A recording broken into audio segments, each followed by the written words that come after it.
तो चलिए आज एक बहुत ही लंबी बहुत ही बड़ी कहानी को समझते हैं। धूल के एक कण से लेकर आज के इंसानों तक ये हमारे ग्रह पर जीवन की पूरी कहानी है। इस अविश्वसनीय सफर में हम सब साथ चलते हैं। तो किसी भी कहानी को समझने के लिए सबसे बड़ा सवाल यही उठता है कि आखिर ये सब शुरू कहाँ से हुआ। ये एक ऐसा सवाल है जो हर खोज की नींव बनता है। हमारी कहानी आज या कल की नहीं है, ये शुरू होती है लगभग 4.5 अरब साल पहले। जरा सोचकर देखिए कितना लंबा समय है ये। जरा सोचिए, एक ऐसी दुनिया की कल्पना कीजिए जहां कुछ भी नहीं था, ना कोई पेड़ ना कोई जानवर, सिर्फ चट्टानें और आग ही आग।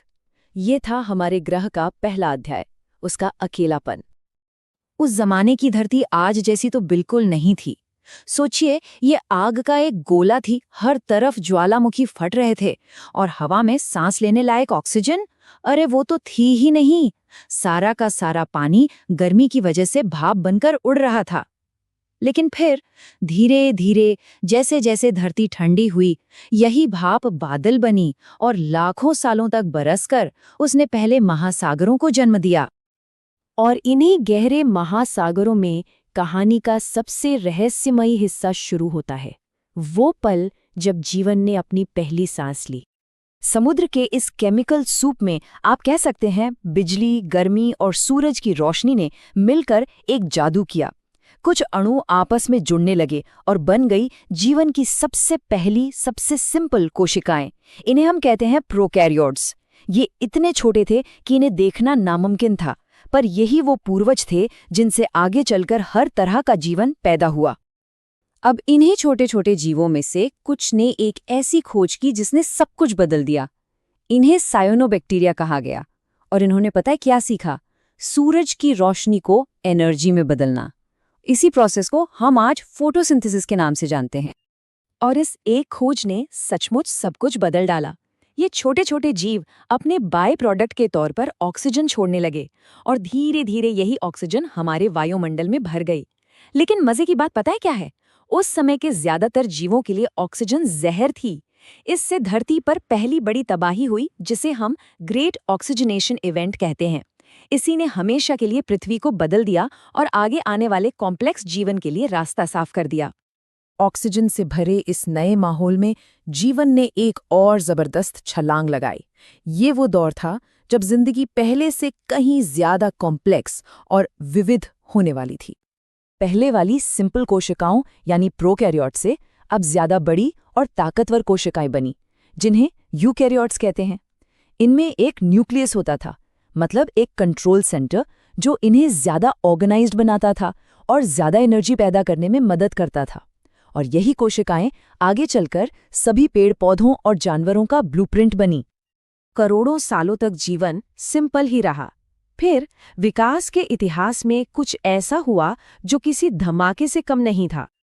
एक बायोलॉजिकल बिग बैंग, इसे कहते हैं कैम्ब्रियन एक्सप्लोजन।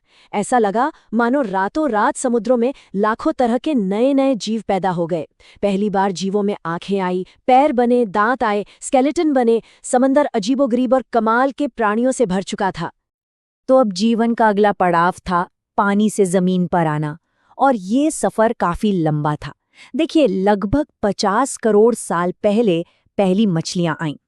फिर करीब 37 करोड़ साल पहले टिक्टैलिक नाम की एक मछली ने अपने मजबूत पंखों को पैरों की तरह इस्तेमाल करना शुरू किया और पानी से बाहर झांका।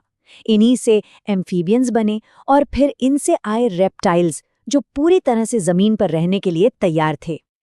और इन्हीं रेप्टाइल्स के वंश ने धरती के अब तक के सबसे शानदार शासकों को जन्म दिया।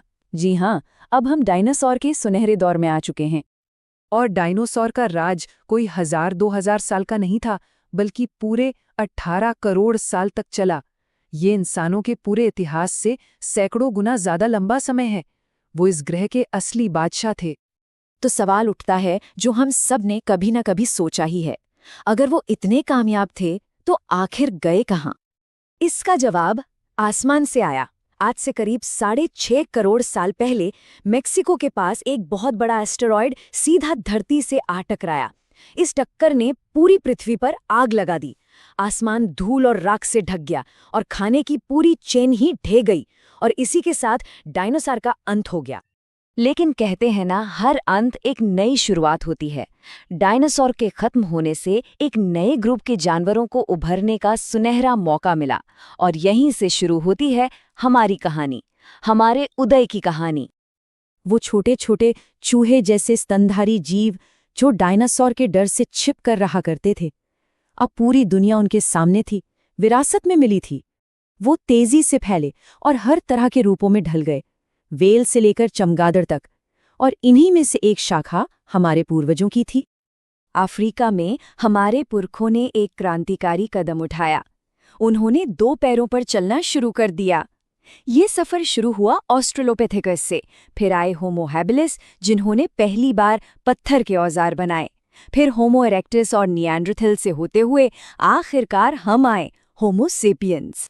तो हमने ऐसा क्या खास था जिसने हमें सबसे अलग कर दिया?